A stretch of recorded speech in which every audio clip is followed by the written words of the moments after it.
നമ്മുടെ കുമ്പൂർ അയ്യപ്പൻകാവ് ക്ഷേത്രത്തിലെ നമ്മുടെ തട്ടകത്തിലെ ഈ മഹോത്സവം 6-ാം തീയതി മുതൽ 12-ാം തീയതി വരെ നമ്മൾ ആഘോഷിക്കുകയാണ്.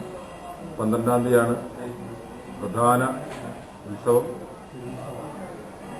ആ മഹോത്സവ ദിനം രാവിലെ 7 ആനകളോട് കൂടിയ കാഴ്ചശീവേലി, കേരളത്തിലെ പ്രശസ്തരായ ഗജവീരന്മാർ അണിനിരക്കുന്ന ഈ കാഴ്ചശീവേലിക്ക് ശേഷം വിവിധ കരക്കാരുടെ അതിമനോഹരമായ വർണ്ണ പീലിക്കാവടികളും പൂക്കാവടികളും ഇവിടെ അണിനിരക്കുന്നു.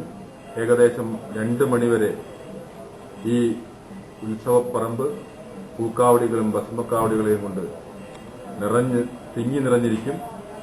തിങ്ങി നിറഞ്ഞ ഭക്തജനങ്ങളുടെ ഈ ആരവങ്ങൾക്കിടയിൽ നമ്മളുടെ സുബ്രഹ്മണ്യസ്വാമി ക്ഷേത്രത്തിലെ കാവടി അഭിഷേകം നടക്കും.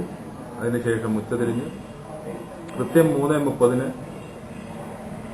കേരളത്തിലെ 7 ഗജവീരന്മാർ അണിനിരക്കുന്ന പൂരം. ഈ പൂരത്തിന്റെ പ്രത്യേകത, ഈ വർഷത്തെ പൂരത്തിന്റെ പ്രത്യേകത അതിമനോഹരമായ കുടമാറ്റം ഉണ്ടായിരിക്കുന്നതാണ്. ഇത്രയും വർഷം നമ്മളുടെ ഉത്സവം ആഘോഷിച്ചിട്ടുണ്ടെങ്കിലും ആദ്യമായാണ് നമ്മൾ കുടമാറ്റം സമാജം കമ്മിറ്റിയും പൊതുയോഗവും തീരുമാനിച്ചതിന്റെ പ്രകാരം കുടമാറ്റം നടത്തുന്നത്. അതിനുശേഷം വീണ്ടും രാത്രി കാവടിവരവും ആട്ടവും, പിന്നെ വെളുപ്പിന് വീണ്ടും പൂരവും നടക്കുന്നതായിരിക്കും.